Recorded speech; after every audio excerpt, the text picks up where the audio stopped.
Hey everybody, I won't be before you long. Um, Yesterday was very emotional and horrific. I made a blog post not too long ago about the incident, but I also called upon the governor to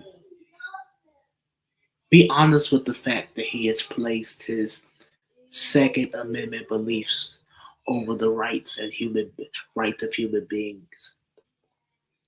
When I see and hear the fact that 8 people were killed, including children, it it angers my spirit to know and to see the dangers that we're facing in this state. And I'm worried that we're going into a place where we may not be able to find ourselves out of. We have 3 options: vote, activize, register. The only thing we can do now is to not just say thought suppress. We need to put in place policy. When Bill Clinton came into the White House, he enacted the AVB Act, which was created in the 90s and it expired after its original date. Bush came in, he didn't want it because of the Second Amendment era and how it was burnt out. The AVB was supposed to put a whole ban on assault weapons after the whole Reagan issue with the shooting and the assassination attempt. That's what kind of led to that ban. Um, when it comes down to it, studies have proven that gun control can solve an issue. Now, America and Americans agree with raising the gun age, agree with universal background checks. Now, the new excuse is called mental health. Um, you could fund mental health all day, but you could never fund the soul. You could never take back a person's life. You could never take back um, what mattered to that particular person.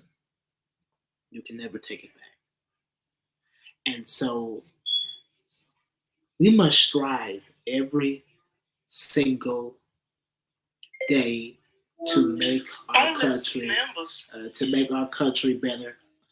We must strive every single day to make this state better in its condition. Um, Without democracy and without enacting certain policies, without putting in place policy, there could be no action.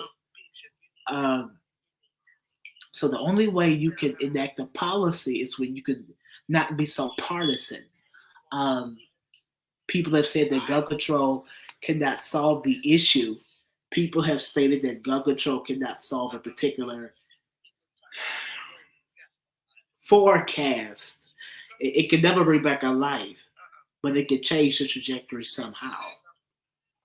Now, when you really study this, when you study the gun control stats, let me go to my post medium. I just made this blog post not too long ago, and I quoted from the Gun Violence Archive.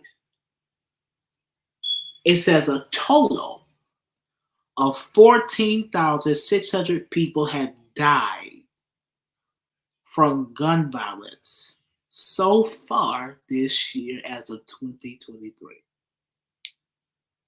That includes adults, children, and teenagers. 1,400,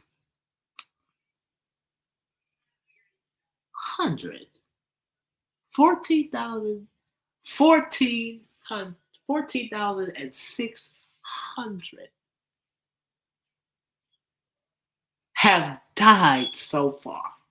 And you mean to tell me, Governor Greg Abbott, that you cannot change Texas? You cannot put your foot down. Hence why my generation will vote you out. Hence why people across America is tired. Hence why people all across the country is tired of the same thing.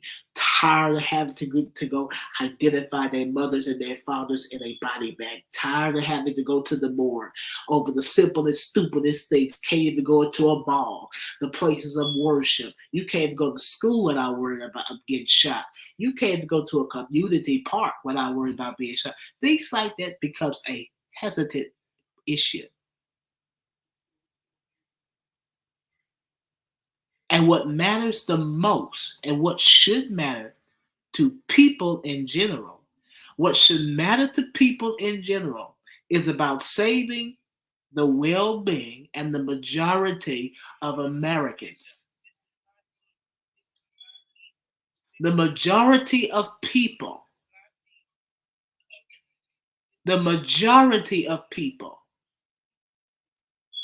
the majority of Americans depends on a voice. When you silence an American voice, you silence the entirety of a democracy.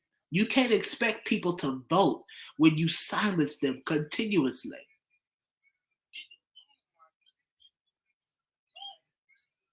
Gun violence is a real issue. 14,600 people have died so far in 23.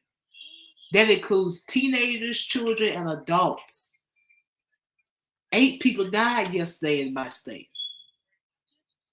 Governor didn't say nothing besides thoughts and prayers. Lieutenant Governor didn't say nothing besides thoughts and prayers. I can go about this all day. But there has to be action, there has to be policy, there has to be a legislative body, there has to be a special session. President Biden can only do so much. Congress must only act to solve the issue. We only have to enact the the assault weapons ban, which is technically which is known as the Public Safety and Recreational Firearms Act that was created under the Clinton administration, and the assault weapons ban expired after when Bush came in. So that happened over 10 years ago. And so what we need to do now is focus on what we can do now to push the forward and push for better. I thank you all for coming. Thank you, Auntie, for hearing. I love you. Please be safe. Y'all have a good night. Bye bye.